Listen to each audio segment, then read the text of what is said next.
بتائیں کہ خیبر پختونخوا میں عام انتخابات کا معاملہ گورنر خیبر پختونخوا نے چیف الیکشن کمشنر کے ساتھ مشاورتی اجلاس کی روشنی میں اپنی رپورٹ الیکشن کمشنر کو ارسال کر دی۔ اس وقت سیکیورٹی صورتحال نازک ہے، اضافی سیکیورٹی اہلکار دستیاب نہیں۔ عام انتخابات تاریخ کے اعلان سے قبل ان چیلنجز کو حل کیا جائے۔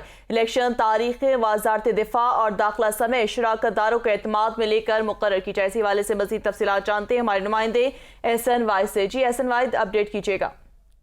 جی بالکل، خیبر پختونخوا میں عام انتخابات کے معاملے پر گورنر کے پی کے نے مشاورتی اجلاس سے متعلق جو اپنی رپورٹ تھی وہ الیکشن کمیشن کو ارسال کر دیا، اور گورنر کے پی کے نے الیکشن کمیشن کو ارسال کی گئی اپنی رپورٹ میں کہا ہے کہ اس وقت جو سیکورٹی صورتحال ہے وہ بہت زیادہ نازک ہے، اضافی سیکورٹی اہلکار دستیاب نہیں ہے، مشکل معاشی صورتحال ہے اور مردم شماری ہو رہی ہے، حلقہ بندی ہونی ہے۔ عام انتخابات کی تاریخ کے اعلان سے قبل ان چیلنجز کو جو ہے وہ حل کیا جائے اور پھر جو ہے وہ انتخابات کی تاریخ کی دی جائے۔ گورنر کے پی کے نے اپنی جو رپورٹ الیکشن کمیشن کو دی ہے اس میں کہا ہے، گورنر کے پی کے کا اپنی رپورٹ میں مزید کہنا تھا کہ الیکشن سے متعلق صورتحال پر آئین اور الیکشن ایکٹ کے تحت جو ہے وہ حل تلاش کیا گیا۔